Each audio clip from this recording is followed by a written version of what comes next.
சூலூர் சிறுமி கொலை வழக்கில் விரைந்து நீதி கிடைக்க நடவடிக்கை எடுக்கப்படும் என உயர்நீதிமன்றத்தில் அரசு உறுதியளித்திருக்கிறது.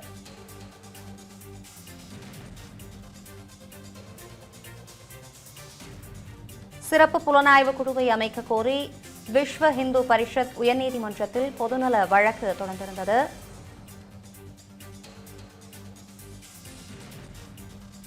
விசாரணையை எப்படி நடத்த வேண்டும் என காவல்துறைக்கு உத்தரவிட முடியாது என அதில் உயர்நீதிமன்றம் தெரிவித்திருக்கிறது.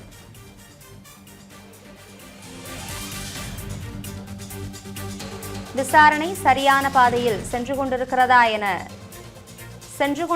என தெரிகிறது எனவும் உயர்நீதிமன்றம் தெரிவித்திருக்கிறது. பெண்கள் மற்றும் குழந்தைகளுக்கு எதிரான பாலியல் குற்றங்களுக்கு எதிராக சிறப்பு கவனம் செலுத்தி நடவடிக்கை எடுக்கப்படும் என அரசு உறுதியளித்திருக்கிறது. சூலூர் சிறுமி கொலை வழக்கில் விரைந்து நீதி கிடைக்க நடவடிக்கை எடுக்கப்படும் என உயர்நீதிமன்றத்தில் அரசு உறுதியளித்திருக்கிறது. இதனை அண்மை செய்தியாக நாம் பார்த்துக் கொண்டிருக்கிறோம்.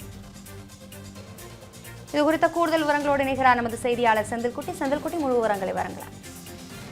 கோவை மாவட்டம் சூலூர்ல 10 வயது சிறுமி கடத்தப்பட்டு பாலியல் வன்கொடுமைக்கு உள்ளாக்கப்பட்டு கொலை செய்யப்பட்டார். இந்த சம்பவத்தில் தொடர்புடைய கார்த்திக், மோகன்ராஜ் ஆகியோரை காவல்துறையினர் கைது செய்திருக்கிறார்கள். அவர்களுக்கு எதிராக போக்சோ சட்டம் மற்றும் பிஎன்எஸ் சட்டத்தின் கீழ் கடத்தல், கொலை ஆகிய பிரிவுகளின் கீழ் வழக்கு பதிவு செய்யப்பட்டது. இந்த வழக்கில் சுதந்திரமான வெளிப்படையான விசாரணைக்கு காவல்துறை மூத்த அதிகாரிகள் அடங்கிய சிறப்பு புலனாய்வு குழுவை அமைக்க வேண்டும் என்றும், இந்த சம்பவம் தொடர்பாக சமூக வலைதளங்களில் பரவி இருக்கக்கூடிய வீடியோக்களை புலன் விசாரணைக்கு பாதிப்பு ஏற்படுவதால் இந்த வழக்கு தொடர்பாக செய்திகள் வெளியிட அனைத்து வகையான ஊடகங்களுக்கும் தடை விதிக்க வேண்டும் என்று கோரிக்கை வைத்து விஸ்வ இந்து பரிஷத் வட தமிழ்நாடு தலைவர் சுக்கலிங்கம் பொதுநல மனுவாக ஒரு வழக்கை தாக்கல் செய்திருக்கிறார். இந்த வழக்கு நீதிபதி ஜி.ஆர். சுவாமிநாதன், லட்சுமி நாராயணன் அடங்கிய அமர்வுல இந்த விசாரணைக்கு வந்தபோது மனுதாரர் தரப்புல இந்த வழக்கு தொடர்பாக சமூக வலைதளங்கள்ல பல கருத்துக்கள் பரப்பப்பட்டு வருகின்றன. அதனால் வழக்கை சிறப்பு புலனாய்வு குழு அமைத்து விசாரிக்க வேண்டும் என்று ஒரு கோரிக்கை வைக்கப்பட்டது.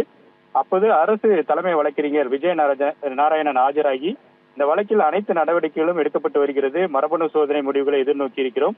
இந்த வழக்கை நடத்துவதற்காக காவல்துறை தரப்புல அரசு சிறப்பு வழக்கறிஞராக சங்கரன் நியமிக்கப்பட்டிருப்பதாக நீதிமன்றத்தில் தெரிவித்தார். எனவே வழக்கில் விரைந்து விசாரணை நடத்தி குற்றப்பத்திரிகை தாக்கல் செய்து விரைந்து நீதி கிடைக்க செய்யும்படி அறிவுறுத்தப்பட்டிருப்பதாகவும் நீதிமன்றத்தில் ஒரு விளக்கத்தையும் அரசு தரப்புல தெரிவிக்கப்பட்டது.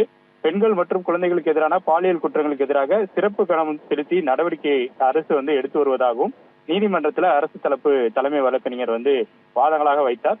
சமூக வலைதளங்கள்ல பரவி வரக்கூடிய அந்த வீடியோக்களை நீக்க அமெரிக்காவை சேர்ந்த இன்ஸ்டாகிராம் நிறுவனத்தை கேட்டிருப்பதாகவும், வீடியோக்களை குறைந்தபட்சம் 7 நாட்கள் நீக்குவதற்கு ஆகும் எனவும், பெண்கள் மற்றும் குழந்தைகளுக்கு எதிரான பாலியல் குற்றங்களை தடுப்பது தொடர்பான விரிவான வழிகாட்டு நெறிமுறைகளை வகுக்கப்பட இருப்பதாகவும் நீதிமன்றத்தில் அரசு தரப்புல விளக்கம் அளிக்கப்பட்டது.